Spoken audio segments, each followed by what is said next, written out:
Praise the லார்ட்ங்க. கொஞ்சம் கேளுங்களேன். லூக்கா 11வது அதிகாரம் 9வது வசனம். மேலும் நான் உங்களுக்கு சொல்லுகிறதாவது, கேளுங்கள் அப்பொழுது உங்களுக்கு கொடுக்கப்படும், தேடுங்கள் அப்பொழுது கண்டடைவீர்கள், தட்டுங்கள் அப்பொழுது உங்களுக்கு திறக்கப்படும்.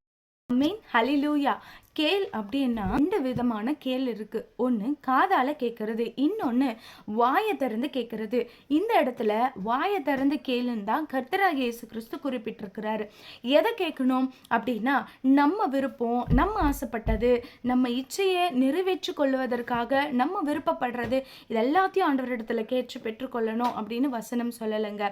வசனம் என்ன சொல்லுகிறதுனா, காதால கேளுன்னு சொல்லலை, வாயை திறந்து கேளு அப்படின்னு ஆண்டவராகிய இயேசு கிறிஸ்து நமக்கு சொல்லியிருக்காரு. வாயை திறந்து என்ன கேட்கணும்? நம்ம இஷ்டத்துக்கும், நம்ம இச்சையின்படி, நம்ம ஆசைகளின்படி, நம்ம விருப்பத்தின்படி கேட்கணும்னு இல்லை, வசனத்தின்படி கேட்கணும். வசனம் என்ன சொல்லுகிறதுனா, நீ பரிசுத்த ஆவியை கேட்கணும் அப்படின்னு சொல்லி இருக்கிறது. பரிசுத்த ஆவியை தான் கேட்டு பெற்றுக்கொள்ளணும்னு ஆண்டவராகிய இயேசு கிறிஸ்து இந்த வசனத்தின் மூலமா நமக்கு சொல்லி கொடுக்கிறார். இல்லாதவர்களாகி நீங்களே உங்க பிள்ளைகளுக்கு நல்ல இவுகளை கொடுக்க நினைக்கும் போது, பரமபிதா தன்னிடத்துல கேட்கிறவனுக்கு பரிசுத்த ஆவியை அருளாதிருப்பது எப்படி? அதாவது பரிசுத்த ஆவியை கேட்டு பெற்றுக்கொள்ளணுமா? இன்னைக்கு நீங்களும் நானும் பரிசுத்த ஆவியை தான் கேட்கிறோமா? கர்த்தரிடத்துல எதை கேட்கிறோம்? ஒரு நிமிஷம் யோசிச்சு பாருங்க.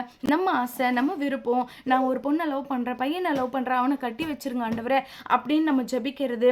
அது மட்டும் இல்லாம, நான் ஒரு கார் பார்த்தேன், அந்த கார் எனக்கு பிரியமா இருக்கு, அந்த கார் தான் எனக்கு வேணும் அப்படின்னு சொல்லி நம்ம ஜெபிக்கிறது. இதெல்லாம் வேஸ்ட். கேளுங்கள் அப்பொழுது உங்களுக்கு கொடுக்கப்படும்னு சொன்ன ஆண்டவர் தான் எதை கேட்கணும்னு சொல்லி கொடுத்துருக்கிறாரு. ஆமாங்க, பரிசுத்த ஆவியை கேட்டு வாங்கிக்கோங்க. கேளுங்கள் அப்பொழுது உங்களுக்கு கொடுக்கப்படும். கர்த்தராகிய இயேசு கிறிஸ்துவின் நாமத்தினால நீங்க இன்னைக்கு இந்த நிமிஷம் பரிசுத்த ஆவியை அவரிடத்துல கேளுங்க. அவர் உங்களுக்கு பரிசுத்த ஆவியை கொடுத்து எந்த காரியத்தை எப்போ செய்யணும், யார்கிட்ட பேசணும், எப்படி பேசணும், எங்க போகணும், போகக்கூடாது, என்ன செய்யணும், செய்யக்கூடாது அப்படின்ற ஒரு நல்ல ஞானத்தையும் அறிவையும் ஆவியானவர் உங்களுக்கு சொல்லி தருவாரு. இன்றைக்கு அந்த பரிசுத்த ஆவியானவரை உங்க வாழ்க்கையில நீங்க கேட்டு பெற்றுக்கொள்ளுங்க. கர்த்தர் உங்களை ஆசீர்வதிப்பாராக. ஆமென். தேங்க்யூ.